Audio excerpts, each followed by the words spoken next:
So when many people think of Pythagoras, they think of the Pythagoras theorem, and this is correct. However, that's not the only thing he did. In fact, he was actually a great philosopher and a great physicist. He actually came up with the first way to tune things with math, ratios, and frequencies.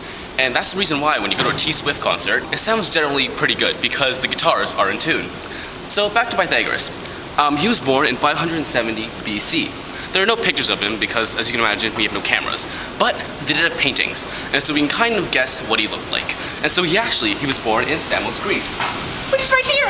Where he actually didn't stay for very long, as we'll soon find out. And he actually ended up dying at the age of 75, which is actually pretty long considering he didn't have medicine. So, Pythagoras believed in metempsychosis. Metempsychosis is the belief that you're going to be reincarnated until you're immortal. So, he carried that on to his society, which was the Pythagorean Society. And he made that when he was 40 years old, and he went to Croton, which is in Italy.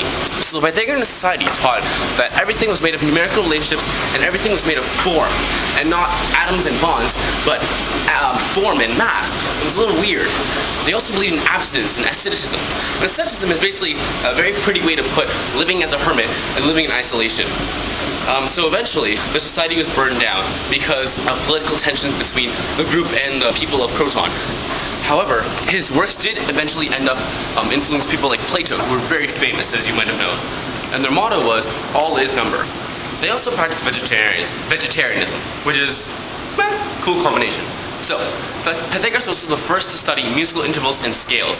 So one day, the story goes that he was with his blacksmith friends, and he was there, and they were hitting, stuff with their hammers, and he found that when they hit their hammers against the anvils, they made nice harmonious sounds, and he couldn't tell why. And so he sat there and he asked, why? And so he sat there, and he realized that the hammers were actually size ratios of each other. 3 to 2 was the actual ratio.